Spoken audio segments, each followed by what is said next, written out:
You ever wake up thinking your life is finally turning a corner? Then by sundown, you're standing on your own porch, surrounded by more federal agents than cattle, asking yourself if you've been set up, cursed, or just plain stupid. Yeah, that happened. Auctioneer's gavel dropped at $127,000 for 640 acres of Montana grassland, and for a second there, I thought I'd beat the system, snagged a ranch, a real one, the kind of land my granddad used to talk about like it was the promised land. A man isn't free until he owns his own dirt, he used to say, usually with a mouthful of Copenhagen. Well, I was about to learn the fine print on that freedom. 3 hours after the auction, with the smell of new keys and big dreams in my hand, my life turned into a damn episode of Narcos.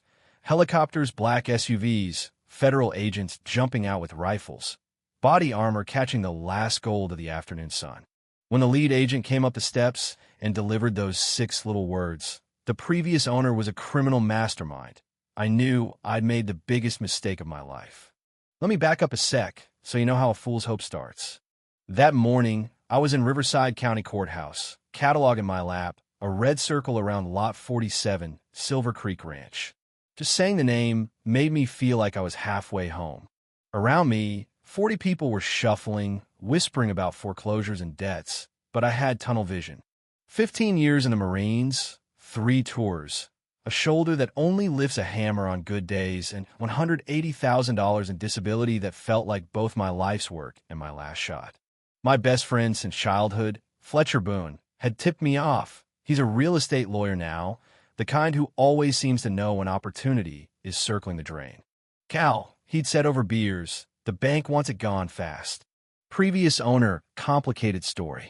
Fletcher looked a little too nervous, wouldn't quite meet my eye, but hope is a stubborn disease. The bidding kicked off at 90 grand. Paddle after paddle went up, one from a woman up front, then a guy in a suit with an accent that put me on edge like he was bidding on the last seat off a sinking ship.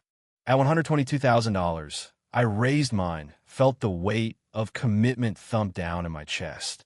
The guy with the cold eyes and the suit pushed to $125,000, stared at me like I just signed my own death warrant, then, get this, stood up and walked out.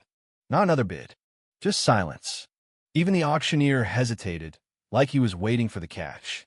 I signed, shook the bank guy's hand, took the keys, and tried to act like my stomach wasn't doing barrel rolls. Courthouse clerk smiled at me like I'd won something. You know that look people give when they're glad it's you and not them? That afternoon I drove out, 2 miles of rutted dirt road, through pine and meadow, to a gate so rusted the sign looked more like driftwood than anything welcoming. But I swear, that land, rolling hills, a creek winding along the west, the kind of sky that makes you believe in second chances. It looked like everything my granddad promised. Then my carpenter's eyes started seeing what my marine instincts were already feeling. Something was off. 30 head of cattle, starving, skin and bone in the east pasture. No one caring for them. The grain storage building stank so bad when I cracked it open, I nearly lost my lunch. Chemical, rotten, not even close to grain. Then cameras, high-end ones, thousands of dollars each, bolted to collapsing barns and sagging porches like diamonds stuck in mud. And the concrete slab, 20 by 30 feet, poured fresh, trowel marks still visible, not a foundation or driveway, just covering dirt for no reason. I'd spent years building houses, and nothing about that made sense. It was as if someone was hiding something, but didn't want it to look like they were hiding something. That night, after walking the place, I spread my sleeping bag on the living room floor. No furniture, no power, just a bunch of echoing, dusty rooms. I held my old Sig Sauer under the blanket, just in case. Marines don't sleep easy, you know. At 7:03 the next morning, I learned the real price of buying someone else's secret. Helicopters beating the dawn, SUVs kicking up enough dust to blot out the sunrise.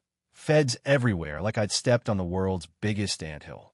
Agent Hale, FBI, met me on the porch. Cold, competent, eyes like they'd seen too many crime scenes to be surprised anymore. She dropped the hammer. Federal investigation, RICO warrant, previous owner disappeared. Not a she, Katerina Volkov. Suddenly, the real estate deal of the century started feeling like a setup. They wanted to know how I heard about the ranch. I told them about Fletcher, watched as they scribbled notes, and made plans to call him in. That's when the twist hit. I told them about the cameras, the slab, the cattle. Hale didn't flinch. She'd already run my background, probably knew more about me than I did. "You're a Marine? Demolition and construction?" she asked.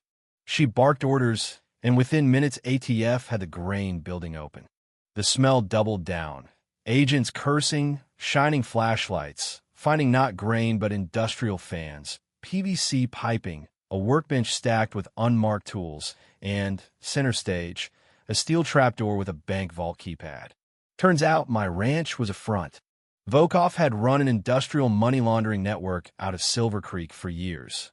Millions in dirty cash washed clean through livestock businesses that never made a dime. The bunker was real, massive, cold as a tomb, lined with servers, filing cabinets, hard drives, Cyrillic letters everywhere. In a flash, my $127,000 was evidence, not equity. But I stood my ground, wanted to see what I'd paid for, right down to the last nightmare under that concrete. Agents dragged out a safe, passports, stacks of cash, and, more important, 6 encrypted hard drives. Cybercrime gold. Hale leveled with me. "We need to keep this as an active crime scene. 6 to 8 months. No, you can't stay. No, you can't build your dream. Not yet. My fresh star was locked up tight, maybe forever." They promised to try and get me compensation. Promises feel empty when you're broke. Then the real danger came creeping, literally. Agents caught 3 armed men trying to breach the north fence, found a phone with a single message, "Retrieve the drives." Katerina's orders. $50,000. That cold pit in my stomach grew. She wasn't just running, she was fighting to protect what was hidden here. Hale ramped up security, 24/7 perimeter, everyone on edge. But I wasn't leaving. This was my land, and I'd be damned if I let someone scare me off it. By the 3rd day, the place looked like a war zone.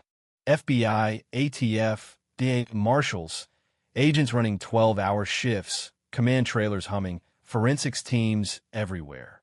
Cyber folks cracked 2 drives. The ranch was command and control for a $280 million operation, linked to Russian mobs and Mexican cartels, with satellite properties in 3 other states. Why let it go to auction? Because she had insiders, knew the feds were closing in, and needed a patsy, someone like me, to take ownership and slow down the heat. My lawyer, Fletcher, got pulled in. Turns out he'd been threatened by Volkov to find a clean buyer. Sold me out to save his daughter. Some betrayals sting deeper because you get why they did it. Then the phone rang, a cold, accented voice, Katerina herself. She offered me double my money for the items on the ranch. I refused. She gave me 48 hours, then promised to take what she wanted by force.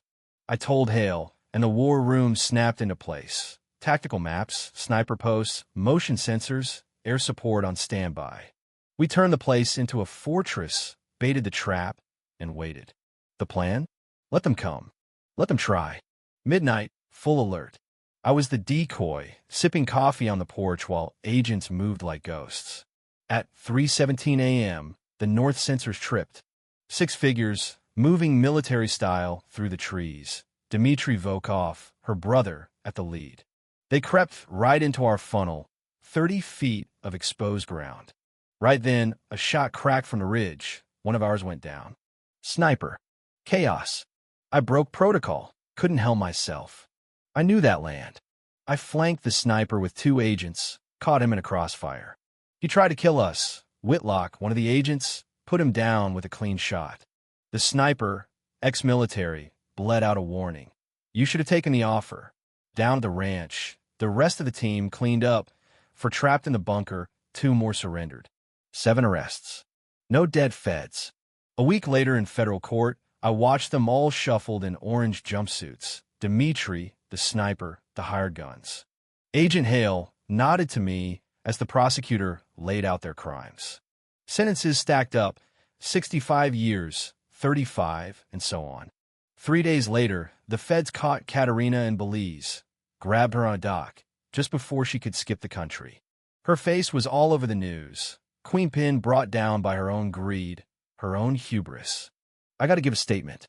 Stood up and told the judge, all I wanted was a piece of land. Your sister tried to turn my dream into a crime scene, but justice won. The judge called me an example of citizenship, but honestly, it felt more like exhaustion than victory. 6 months later, the ranch was really mine. Title cleared, all liens gone. The government cut me a check for 75 grand for my trouble. I bought cattle, built a new shop, started selling custom furniture. Fletcher served his probation, came by one afternoon, looked older, tried to patch things up. I told him trust takes time. Maybe we get there. Maybe not. Now, sometimes I sit on my porch, coffee in hand, watching the sun set over my own land. No agents, no helicopters, no ghosts, just peace hard-earned and honest. That's the thing about justice. Sometimes it's loud, sometimes it's quiet, but you know it when you feel it. I came to Montana looking for freedom, and instead found a war, but I fought for it. And now, for the first time in a long time, I can finally breathe. So let me ask you, what would you do if your dream came wrapped in someone else's nightmare? Would you run, or would you stand and fight for what's yours? Drop a comment, share your thoughts, and tell me, what does justice mean to you? Because out here, in the real world, the line between right and wrong is a whole lot messier than the stories ever let on.